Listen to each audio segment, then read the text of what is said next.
नमस्कार. संध्यास रेसिपीजमध्ये आपले खूप खूप मनापासून स्वागत आहे. फ्रेंड्स, आजची आपली रेसिपी आहे आखाड स्पेशल गावरान पद्धतीने तयार केलेले काळ्या रश्श्यातील मटण.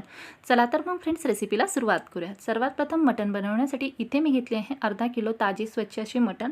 तर हे मटण मी 2 पाण्याने स्वच्छ अशी धुवून घेतले आहे. तसेच इथे मी कोवळे मटण घेतले आहे. जर जास्त प्रमाणात जाड मटण घेतले तर ते पटकन असे शिजले जात नाही, तसेच त्याचा वासही येतो. तर इथे हे मटण मी आता मॅरिनेट करून घेणार आहे. त्यासाठी त्यामध्ये ॲड करत आहे 1 चमचा मीठ, तसेच अर्धा चमचा हळद व मीठ ॲड केल्यानंतर आता हे सर्व मी या मटणला हाताने चोळून घेत आहे. हे व्यवस्थित या मटणला चोळून घेतल्यानंतर हे 15 मिनिटांसाठी मुरण्यासाठी मी असेच ठेवून देणार आहे. त्यासाठी त्यावरती एक मी झाकण ठेवून देत आहे. झाकण ठेवून आता हे 15 मिनिट मी मुरण्यासाठी असेच ठेवून देणार आहे. 15 मिनिटांनंतर तुम्ही पाहू शकता आपले जे मटण आहे ते छान असे मॅरिनेट झाले आहे. हे सर्व मटण आता आपण शिजवून घेऊयात. त्यासाठी इथे कुकर गरम करून घेतला आहे. त्यामध्ये ॲड करत आहे 1 मोठी पळी तेल. तेलही इथे व्यवस्थित असे गरम झाले आहे. त्यामध्ये ॲड करत आहे 1 मोठ्या आकाराचा कांदा बारीक चिरून घेतलेला. आता हा सर्व कांदा गुलाबी रंग येईपर्यंत छान असा या तेलामध्ये भाजून घेणार आहे. 1 मिनिटभर कांदा छान असा भाजून घेतल्यानंतर त्यामध्ये ॲड करत आहे बारीक चिरून घेतलेली कोथिंबीर. आपले जे मटण आहे ते या कांद्यामध्ये व कोथिंबीरीमध्ये शिजवून घेतल्यामुळे जो मटणाला एक प्रकारचा वास असतो तो नाहीसा होतो. तर इथे तुम्ही पाहू शकता कांदा आपला छान असा गुलाबी रंगावरती परतला गेला आहे. आता यामध्ये ॲड करत आहे हळद मिठामध्ये मॅरिनेट केलेले मटण. तर इथे मटण फक्त हळद मिठामध्ये मॅरिनेट केले आहे, बाकीचे कोणतेही साहित्य यामध्ये वापरलेले नाही आहे. आता हे सर्व मटण या कांद्यामध्ये व कोथिंबीरीमध्ये व्यवस्थित असे मिक्स करून घेत आहे 2 मिनिटभर. हे छान असे इथे 2 मिनिटभर परतवून घ्यायचे आहे.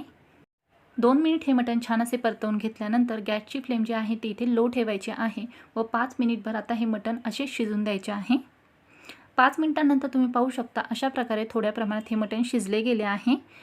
तर आता यामध्ये पाणी ॲड करून घेऊयात हे मटण शिजण्यासाठी. तर इथे मी 2.5 तांबे गरम पाणी ॲड करून घेतले आहे. जर तुम्हाला यामधील पिवळे सूप जे आहे ते बाजूला काढायचे असेल तर तुम्ही यामध्ये जास्त प्रमाणात पाणीही ॲड करू शकता. पाणी ॲड केल्यानंतर याला व्यवस्थित असे एकदा मी मिक्स करून घेत आहे. याला व्यवस्थित असे मिक्स करून घेतल्यानंतर आता कुकरचे झाकण लावण्याआधी याला एक उकळी आणायची आहे. तर इथे तुम्ही पाहू शकता याला उकळी आली आहे. तर आता इथे मी कुकरचे झाकण जे आहे ते बंद करून घेतले आहे. कुकरचे झाकण बंद केल्यानंतर आता या कुकरच्या मी 5 शिट्ट्या करून घेणार आहे. तर इथे आपल्या कुकरच्या शिट्ट्या होत आहेत तोपर्यंत आता आपण बाकीची तयारी करून घेऊयात. मटण आपले इथे शिजत आहे तोपर्यंत आता याच्या रश्श्यासाठी लागणारे जे वाटण आहे ते इथे भाजून घेऊयात. त्यासाठी इथे मी कढई गरम करण्यास ठेवली होती. कढई इथे गरम झाली आहे. त्यामध्ये ॲड केले आहे 2 चमचे तेल. तेल व्यवस्थित असे गरम झाले की त्यामध्ये ॲड करत आहे 25 ग्रॅम सुक्या खोबऱ्याचे काप. आता हे काप छान असे चॉकलेटी रंग येईपर्यंत इथे मी भाजून घेणार आहे. तर इथे तुम्ही पाहू शकता आपले खोबऱ्याचे काप छान असे चॉकलेटी रंगावरती भाजले गेले आहेत. काळा रस्सा बनवण्यासाठी हे अशाच प्रकारे आपले काप भाजून घ्यायचे आहेत. हे अजिबात कच्चे ठेवायचे नाहीत. उरलेल्या तेलामध्ये ॲड केले आहे 2 चमचे हरभऱ्याची डाळ, तसेच 2 चमचे बाजरी, 2 चमचे सफेद तीळ. आता हे सर्व साहित्य लालसर रंग येईपर्यंत इथे मी भाजून घेत आहे. गावरान पद्धतीने मटणचा रस्सा बनवण्यासाठी अशाच प्रकारचे साहित्य वापरून आपल्याला वाटण तयार करून घ्यायचे आहे. तर आता हे साहित्यही छान असे भाजले गेले आहे. हेही मी बाजूला काढून घेतले आहे. आता ॲड करत आहे त्याच कढईमध्ये 2 मोठे कांदे. तर हे कांदे मी छान असे आधी भाजून घेतले होते गॅसवरती. भाजून घेतल्यानंतर आता तेलामध्ये आणला मी परत एकदा 1 मिनिटभर छान असे परतवून घेत आहे. तर कांदाही आपला छान असा भाजला गेला आहे, तोही मी इथे काढून घेतला आहे. तर इथे तुम्ही पाहू शकता अशा प्रकारे आपले वाटणाचे सर्व साहित्य भाजून तयार आहे. इथे मी घेतले आहे 2 चमचे बाजरी, हरभऱ्याची डाळ, तसेच 2 चमचे सफेद तीळ, थोडीशी कोथिंबीर, भाजलेले सुक्या खोबऱ्याचे काप, 2 मोठे कांदे भाजून, तसेच 1 चमचाभर आले लसणाची पेस्ट. आता हे सर्व साहित्य जे आहे याचे वाटण तयार करून घेऊयात. त्यासाठी मिक्सरच्या पॉटमध्ये ॲड केले आहे भाजलेले सर्व खोबरे, हरभऱ्याची डाळ, तीळ, बाजरी. सर्वात प्रथम हे 2 साहित्य मी वाटून घेतले आहे. त्यानंतर याच्यामध्ये ॲड केला आहे कांदा. ॲड केल्यानंतर याच्यामध्ये ॲड करत आहे हिरवी कोथिंबीर. आता हे सर्व साहित्य जे आहे लागेल असे पाणी यामध्ये ॲड करून याचे वाटण इथे मी तयार करून घेतले आहे. तुम्ही पाहू शकता. तर इथे माझ्याकडे रेडीमेड घरी बनवलेली आले लसणाची पेस्ट होती, त्यामुळे या वाटणामध्ये मी आले व लसूण ॲड केले नाही।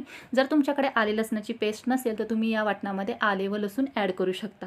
अशा प्रकारे बारीकसर असे वाटण तयार करून घेतल्यामुळे आपली भाजी जी आहे त्याचा रस्सा एकसारख्या प्रमाणामध्ये तयार होतो। तर वाटण तयार आहे, तर तुम्ही इथे पाहू शकता आपले मटण ही छान असे शिजले गेले आहे।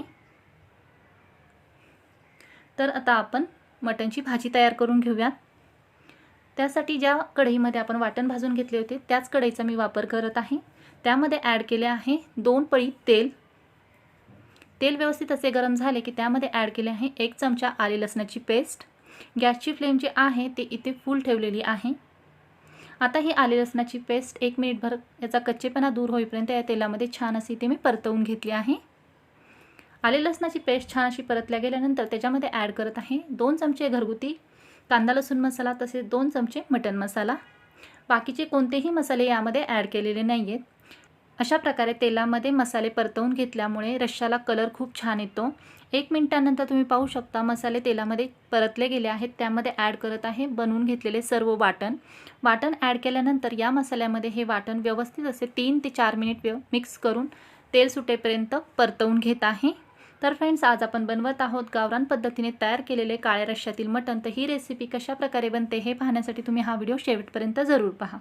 4 मिनिटांनंतर तुम्ही पाहू शकता वाटण जे आहे आपले छान परतले गेले आहे, त्याला तेलही व्यवस्थित सुटले गेले आहे।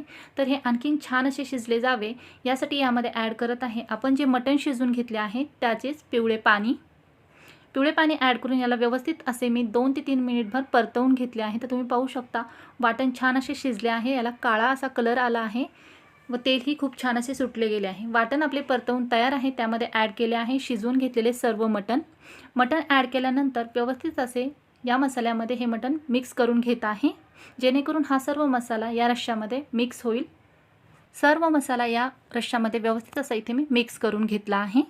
इथे रश्श्याची कन्सिस्टन्सी तुम्हाला किती जाड किंवा पातळ हवी आहे त्यानुसार ठेवू शकता। जास्त प्रमाणात पातळ रस्सा बनवायचा असेल किंवा जास्त प्रमाणात रस्सा बनवायचा असेल तर तुम्ही त्यानुसार इथे गरम पाणी यामध्ये ॲड करू शकता। त्यानंतर मी याच्यामध्ये ॲड केले आहे चवीनुसार मीठ, तसेच बारीक चिरलेली कोथिंबीर। मीठ व कोथिंबीर यामध्ये व्यवस्थित अशी इथे मी मिक्स करून घेतली आहे। सुरुवातीला यामध्ये मी 1 चमचा मीठ वापरले होते, त्यानुसारच इथे मी यामध्ये नंतर मीठ वापरले आहे। आता याला मी एक छान अशी उकळी आणणार आहे। त्यासाठी गॅसची फ्लेम जी आहे ती मी लो ठेवली आहे। 5 मिनिटांमध्ये त्याला मस्त अशी उकळी आली आहे। तुम्ही पाहू शकता याचा रस्सा किती छान असा दिसत आहे। मस्त असा गावरान पद्धतीने तयार केलेला रस्सा आपला इथे तयार झालेला आहे। आता आणखीन 5 मिनिटभर याला मी अशीच लो फ्लेमवरती उकळून देणार आहे। तर 5 मिनिटांनंतर तुम्ही पाहू शकता पूर्णपणे आपला गावरान पद्धतीने तयार केलेले काळ्या रश्श्यातील मटण जे आहे ते इथे खाण्यासाठी तयार आहे। याचा कलर तुम्ही पाहू शकता किती मस्त असा झाला आहे। छान असे काळ्या रश्श्यातील मटण आपले इथे तयार आहे। तर फ्रेंड्स, या रेसिपीसाठी लागणाऱ्या सर्व साहित्यांची यादी डिस्क्रिप्शन बॉक्समध्ये दिली आहे, तिथे जाऊन तुम्ही चेक करू शकता, जेणेकरून ही रेसिपी बनवताना नक्कीच याचा तुम्हाला उपयोग होईल। आता यामध्ये ॲड करत आहे बारीक चिरलेली कोथिंबीर। गॅसची फ्लेम जी आहे ती इथे मी ऑफ केली आहे, म्हणजेच बंद करून घेतली आहे। अशा पद्धतीने आपला गावरान पद्धतीने तयार केलेला काळ्या रश्श्यातील जे मटण आहे ते खाण्यासाठी पूर्णपणे तयार आहे। हे तुम्ही भाकरीबरोबर खाऊ शकता, चपातीबरोबर खाऊ शकता, भाताबरोबर खाऊ शकता।